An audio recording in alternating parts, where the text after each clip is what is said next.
300 minute की वार्ता, खाली हाथ लौटे ट्रंप के चाणक्य, यूरोप पर गरजे पुतिन, रूस से लड़े तो शांति की सूरत नहीं बचेगी। नमस्कार, मैं हूं आपके साथ आयुषी गुप्ता। मॉस्को के क्रेमलिन पैलेस में उस रात ठंड बहुत थी, लेकिन अंदर का माहौल उससे कहीं ज्यादा ठंडा था।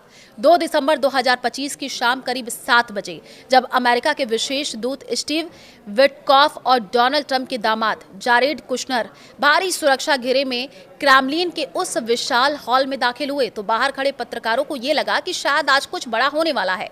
5 घंटे बाद जब वे बाहर निकले तो उनके चेहरे पर वही पुरानी थकान थी जो पिछले तमाम दौर की नाकाम बातचीत के बाद दिखती आई है। कुछ हुआ ही नहीं। बैठक शुरू हुई कॉफी और हल्की फुल्की बातों से।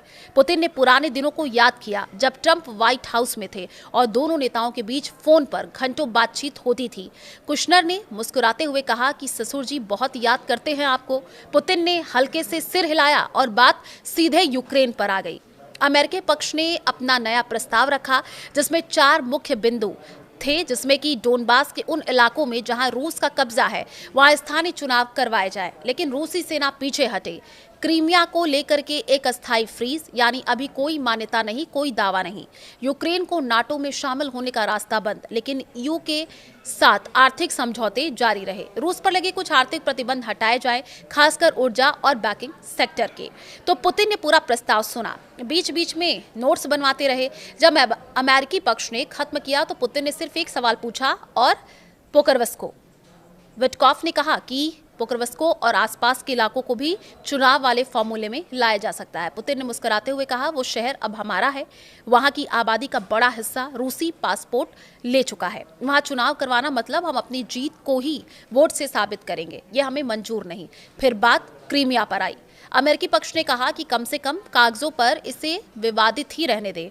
पुतिन ने साफ इनकार कर दिया। उनके शब्द थे, क्रीमिया रूस है। ये बात 2014 से ही तय हो चुकी है। अब इस पर दोबारा बात करना समय की बर्बादी है। तीसरा बिंदु था नाटो का। पुतिन ने कहा वे यूक्रेन के नाटो में न जाने की गारंटी चाहते हैं, लिखित में, और वो भी ऐसी जो कभी बदली ना जा सके। अमेरिकी पक्ष ने कहा कि संभव नहीं, क्योंकि नाटो का दरवाजा खुला रहता है। पुतिन ने कागज एक तरफ सरका दिया। चौथा बिंदु था प्रतिबंधों का। पुतिन ने पूछा कि स्विफ्ट से रूसी बैंकों को दोबारा जोड़ा जाएगा। विटकॉफ ने कहा कि अभी संभव नहीं दिखता। पुतिन ने सिर्फ इतना कहा, तो फिर हम बात क्यों करें। बैठक के बीच में एक बार लगा कि शायद कुछ हो जाएगा। कुशनर ने निजी तौर पर पुतिन से कहा कि ट्रंप व्यक्तिगत रूप से चाहते हैं कि उनका दूसरा कार्यकाल शांति से शुरू हो।